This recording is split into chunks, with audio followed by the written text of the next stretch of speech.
From the Standing Stone Farm Studio right outside downtown Nashville, it's time for the most ridiculous sports podcast in the world. So sit back, relax, and listen as Bobby Butler and Brandon Bond crack open a cold one and talk all things hockey, pop culture, and complain about everyday situations. It's the Pucks Out Podcast on the Penalty Box Radio Network.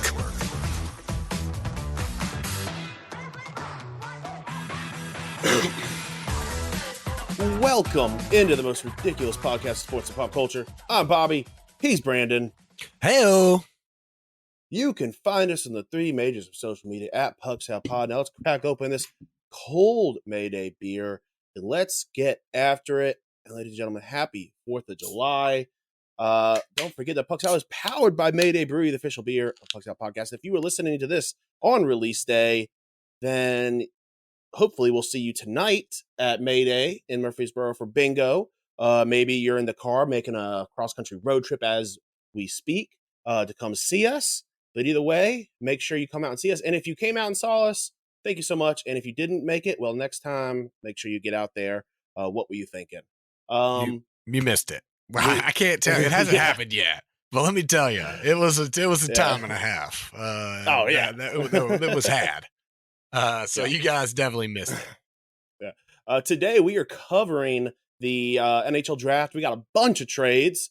We'll be doing a little, maybe we'll talk a little bit about doing our Pucks Out Awards next week. But yeah, how are you this week, bud? Doing good, man. Like we kind of talked about before, I'm dead tired. Turns out that standing out in the exhausting heat all day with only alcohol and sodium and crawfish to sustain you, it was like it doesn't, it used to just rejuvenate my life, and now it is wearing. I guess to be fair, gyms probably didn't help the whole ordeal. So I'm doing all right. I'm sore. I'm tired, but had a great time at the crawfish boil slash birthday party, and doing good, man. Got a big staycation week ahead of me. We're recording pretty early on Monday, so we can get this out. But how about you, man? How you doing? Good, man. Exhausted. I was thinking this morning. Usually, there's a bit of a gap between my birthday celebration and your birthday celebration, but not this year. This year we are. I mean, we're going. It's like the same week, and we're just next week's gonna be rough. Kicking it back to back. But I saved you because we'll not be able to do gyms after my birthday that night. So we really will have to condense it down into about a 3-hour time frame. And so I think we could be good because we're also going to have stuff to do. We're going to have to host bingo as well, which is very difficult as you're aware, Bob. We are not good at it at all. So yes, this is going to be a rough back to back, but we're champions. They've elected us to carry this mantle, so we can't. Yeah, can't let. Some would even use the word hero. I'm not saying who's using that word. But some people have. It was me and you, but other places they do not use that. I think what we're hearing a lot out and about is, "Wow, what a couple of zeros!" These losers over here. That's okay though. We don't listen to them. Before we hop into the news, let's do a quick fit check. It's 4th of July, so I grabbed my American fireworks. Even though I don't like fireworks, I still love America. So I grabbed my 4th of July Hawaiian shirt, and I'm rocking the Washington Commanders hat. Nice.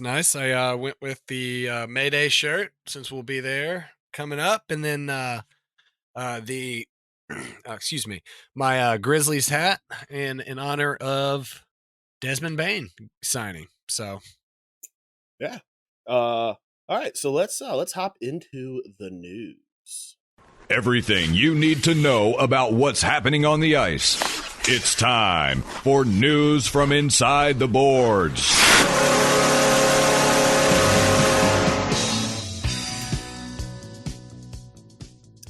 All right, we have got an absolute crap ton of trades in the NHL to go over. Looking right here, so this one, I think there might actually be an updated list that I found over here. Yeah, so this one that I posted in here, it only goes July 1st. I'll post the updated one real quick that I actually just found.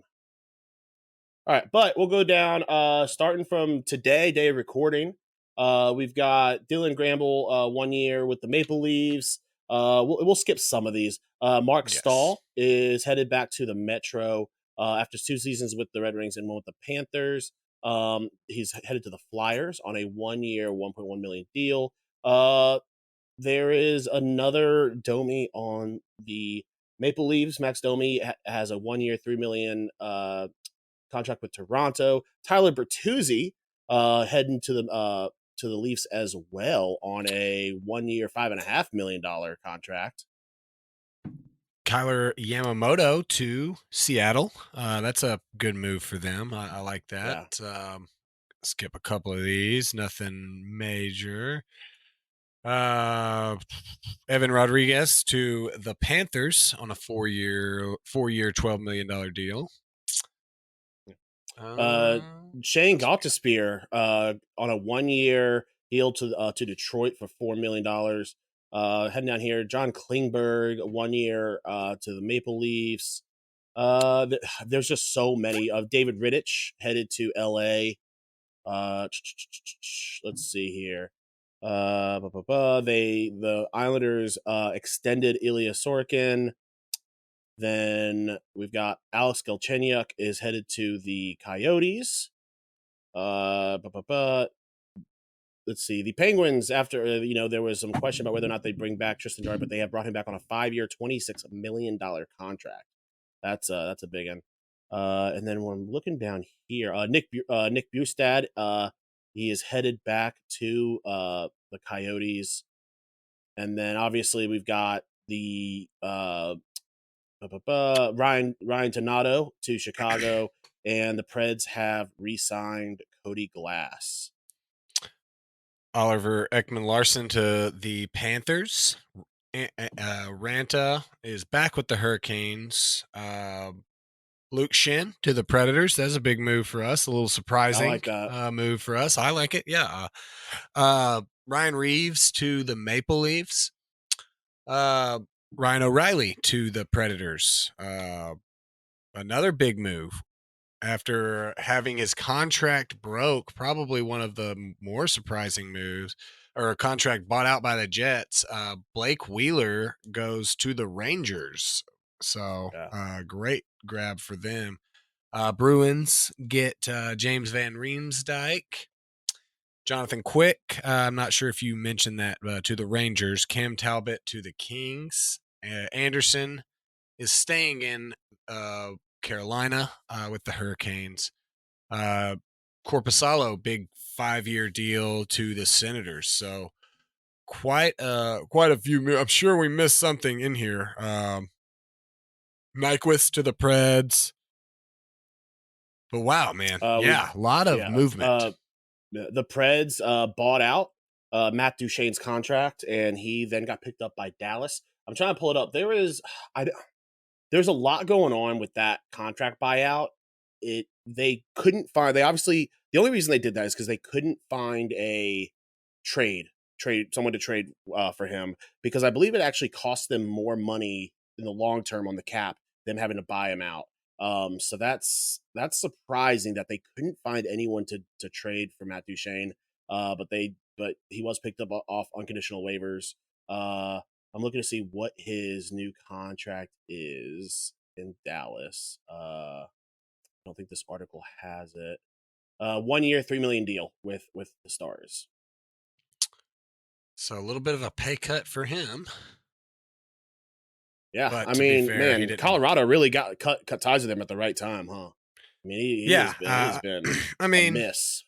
I mean, he had a great season for us, and he had a couple of decent seasons for us. I don't ever think he was ever worth what we were giving him. I mean, yeah. So we'll see. We'll see what the new old blood can do. Yeah. What are your thoughts on, at first it looked like Preds were going full rebuild mode, but now they're bringing in some older guys, Ryan O'Reilly, Luke Shen. What are your thoughts on the decisions being made on these guys? Yeah, I mean, it's very interesting. We thought, okay, we're going to tear it down to the nubs and start from scratch. Well, these are not signings that you make when you're doing that. Weirdly enough, I don't think that it pushes us. I don't think any of these moves have pushed us over the edge by any means. I don't think that we are now something that we weren't a couple of years ago. I think we are a different team.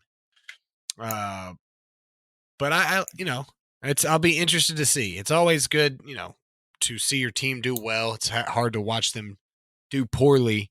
Sometimes doing poorly is what you need in hockey. But if we can come in, we can bring in a new coach, and win this way, all good with it, So, what are you thinking? I mean, how are you feeling? We kind of talked a little bit about it on Saturday. Yeah. But At first, I was apprehensive about this, but man, Barry Trotz, he's a winner. He knows how to win. I think that I don't know. I think it either goes very well or it goes very poorly. Obviously, I don't think that they are a cup winning team this year, but I mean, I'd like to see what other moves are made over the next month or two.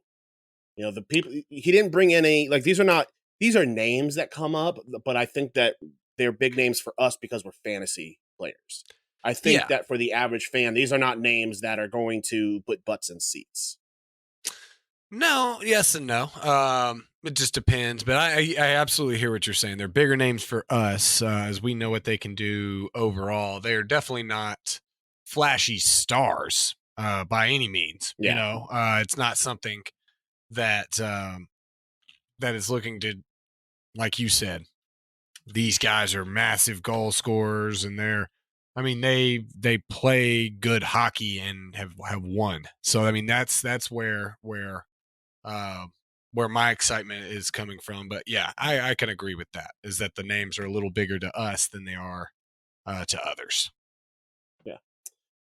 Let's move to outside the NHL.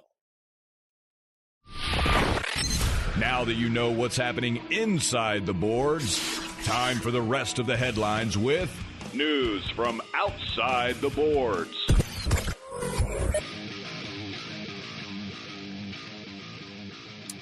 All right, some big moves for the Grizz as Desmond Bain signs a max contract with the Grizz, and it's Desmond Bain.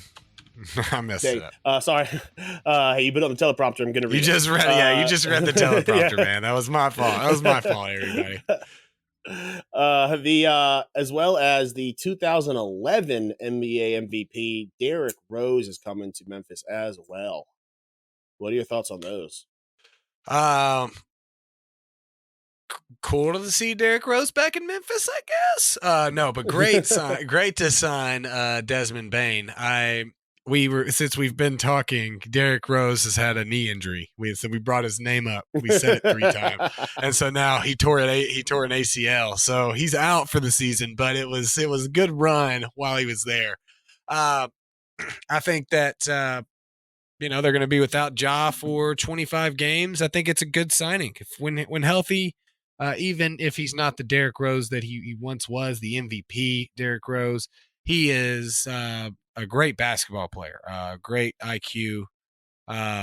So hopefully stave off some poor start to the season. Yeah, 100%. That's about it for our outside the NHL. I don't think there's really any other news going on, non-hockey related as of right now, at least from what I've seen. Let me see. There was something in baseball that happened the other day, but I don't even remember now. Perfect game was pitched. For baseball. A perfect game. Yes, a perfect game was pitched. I hate the Yankees, but love seeing. I think, it was. I think they said the 26th perfect 24th game, 24th perfect game ever in MLB history. So hey, it's always cool to see that. Let me see. Get his name. Yeah. We will give his name, everybody. Oh. Let's see. It was Domingo German. Yeah. Domingo German achieves 24th perfect game in MLB history. So hey, congrats to him. That's always dope to see. But yeah, let's move into our main topic of the day, which is the NHL draft coverage. I've got two big things here. There is obviously a lot else to go over. But surprise, surprise, better to Chicago. I think obviously that was the given best player in the draft. Then the Bruins didn't get a pick until the number 92 overall, and I don't like that. I don't like, I think this isn't like, dynasty leagues in fantasy. Like, these picks are very, very, very important.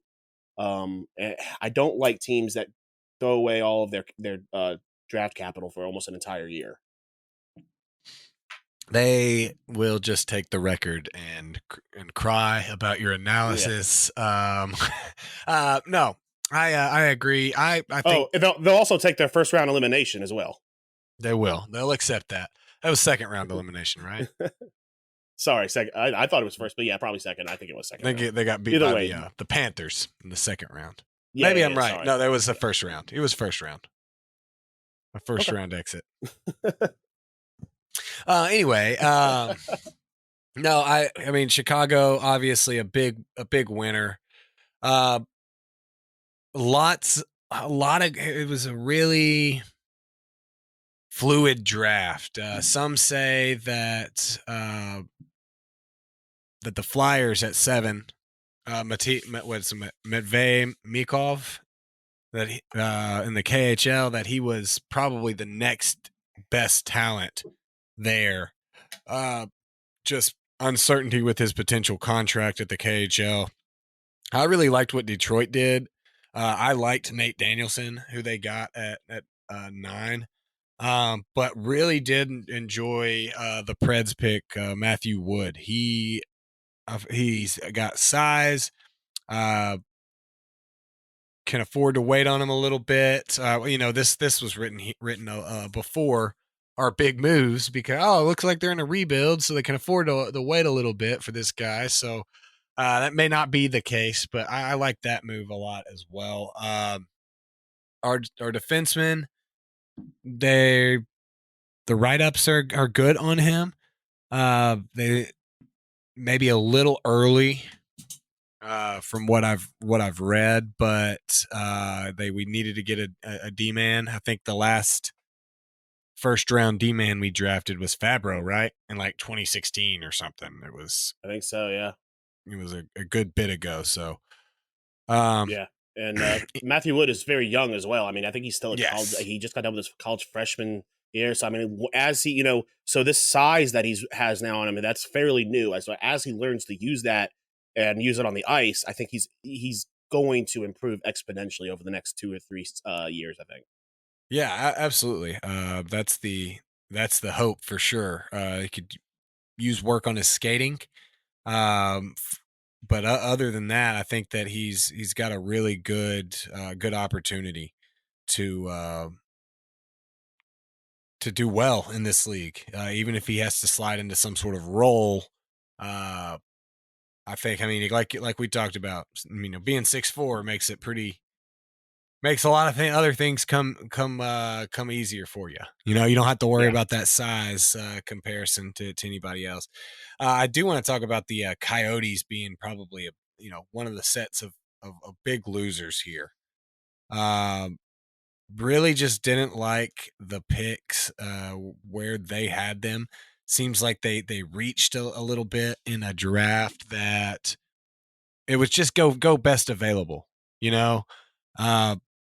and so they reached at 7, 6 on a D-man because they needed one. Yeah. I think they fucked that up. I think they should have taken Matvei Mikov. I think they should. Yeah, they should have 2. Now, he may not have ever come and played for them, so I could see them not taking him. But I mean, you called it. The Canadians not letting Reinbacher fall past them. I still think that was the wrong move, though. I mean, there was still a lot of great talent left on the board. Mikov, like we said, taking him there he'll come and play for a Yeah. team like Montreal down the road. I can't believe that Anaheim went Carlson over Fantilli though. That was I was interested in that. I really thought that they were going to Yeah. go with And Fantilli. I know that the Anaheim fans also really upset. I was on the Ducks Reddit and I saw a bunch of photos on Twitter. A lot of people already had Fantilli customized jerseys for Anaheim. That was stupid. So yeah, don't do that, people. Blue Jackets absolutely got a steal there, being able to get him at 3. Yeah, I think Will Smith to the Sharks, that was a good move for them. A lot of these guys, man, it's really you're not going to be able to tell, for a couple of years who actually won in this draft. But there are definitely some that you feel won more than others. Yeah. Do you think that that Bedard will perform as he's been graded, or do you think that he's going to fall? I'm trying to look up a list of the overall number 1 picks over the past couple of years just to kind of put him into the same. I'm not sure. I'm not sure how I feel about Bedard. I mean, obviously he has the best opportunity. I don't know. I mean, is he going to be like Lafreniere, that he's good? He's got his moments that are shining through, but he never really comes to that full potential. Who knows? It's also tough being on a bad club like that and trying to be the anchor point to make it better. We will have to see. Yeah. I mean, it'll be a few years. Through this list. Yeah, I'm looking through this list, and it seems like there's periods where you have a bunch of first overall picks who do very, very, very well. Between 2004 and 2016, in that class of first overall picks, you have Ovechkin, Crosby, Patrick Kane, Steven Stamkos, John Tavares, Ryan Hopkins, Nathan McKinnon, Aaron Ekblad, Connor McDavid, Austin Matthews. Then in 2017 to 2023, you've got Nico Hischier, Rasmus Dahlin, Jack Hughes, Lafreniere, Owen Power, Slafkovsky, and Connor Bedard. So, I mean, it's weird. And then you go look at like the 10 years prior to Washington Cap. Yeah, but then when you look at the 10 years prior to 2004, like 1996 to 2003, you've got Joe Thornton and Marc-Andre Fleury in there, but the other names aren't really sticking out. So I wish that I would love to know if there is something happening maybe in the college levels. It looks like a lot of these guys are in, the OHL and the WHL. So I would love to kind of see what's causing these periods of spikes with these guys. Talent drafting. I mean, scouting is got to be part of it. Well, it's interesting. But all right. Yeah. All right. So let's move into our joke of the week. The weird. Corey Perry. Yeah, I don't like that. Wild. I think the first read was a good one. Now I'm overthinking it. Outlandish. Each sixth chick sat on a stick. Little tongue twister. And downright dumb. You're kidding me. It's time for the joke of the week.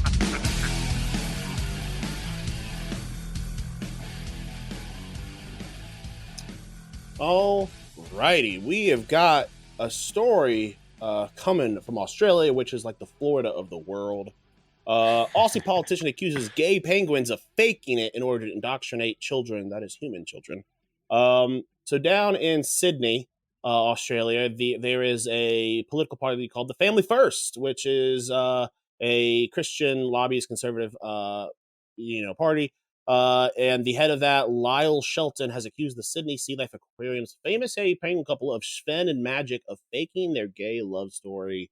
And he says that they're not actually gay, that they're doing this to indoctrinate children. It's just absolutely insane. For those of you that don't know about Sven and Magic, this happened back in 2018 when the staff of the Sydney Aquarium noticed the two Gentoo penguins swimming together and becoming inseparable ahead of the breeding season.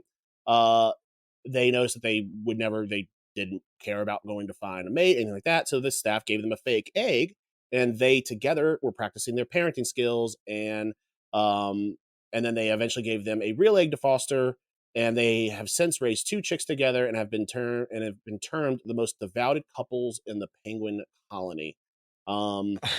They would, which Lyle Shelton will not stand for. He will not stand for this. No. And so they recently, this was voted on. This is the Teacher Federation said that they will use Fenn and Magic Story with part of a new school syllabus for, I guess, their equivalent of late high school to teach kids about, inclusivity, families all over the spectrum. And of course, someone didn't like that penguins, it'd be one thing if he's like, oh, I don't like penguins being used like anywhere, mate. But right. No, he just doesn't. At first, I didn't know you were going accent, and I was like, what's happening to Bob's voice?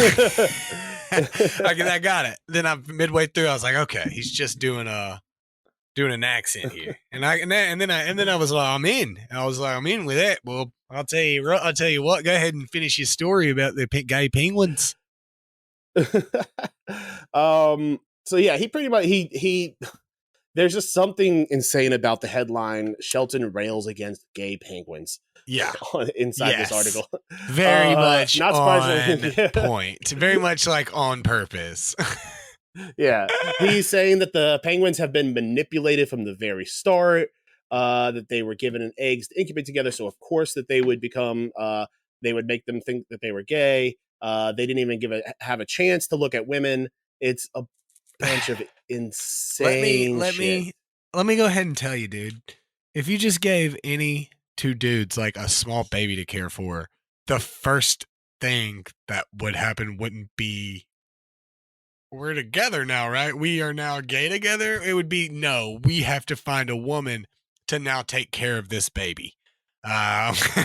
We will go watch like sports or something together, but the baby, we got to get, no, this is a family unit. They wanted to raise this child together. Why does it?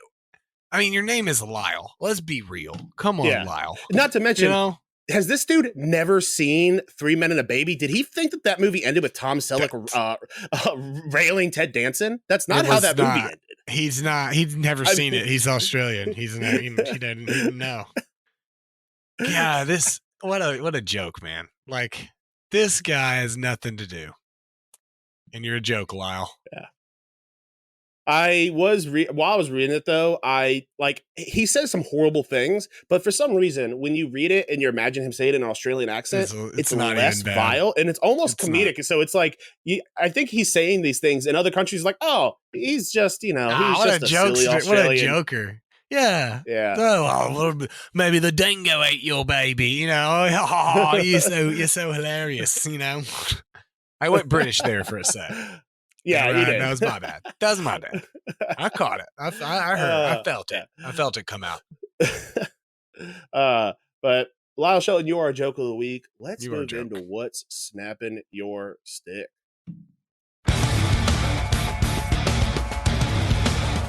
Bobby and Brandon are about to find out exactly what snaps their sticks.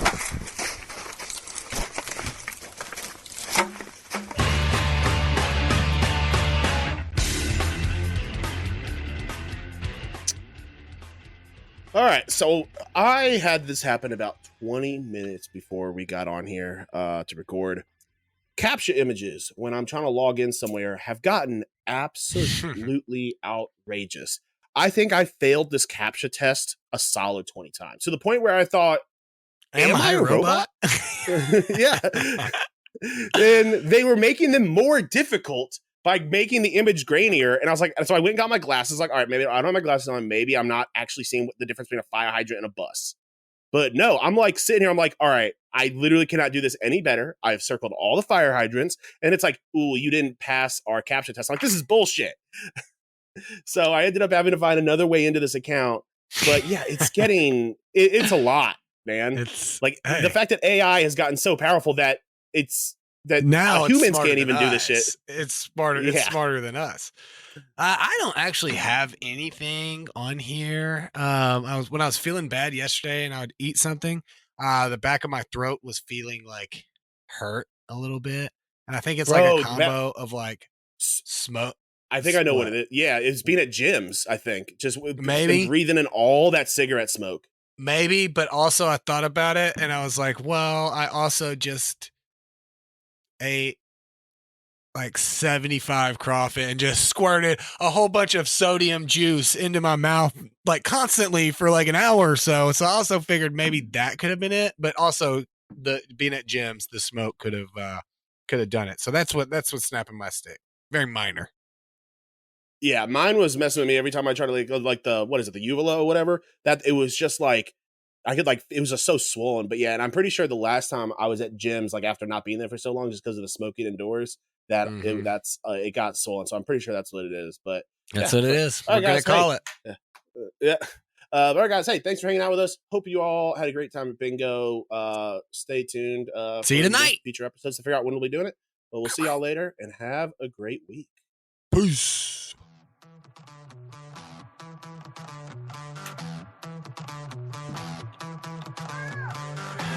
Thanks for listening to the Pucks Out Podcast. To see what other ridiculousness the guys are up to, check them out on Twitter and Instagram @PucksOutPod.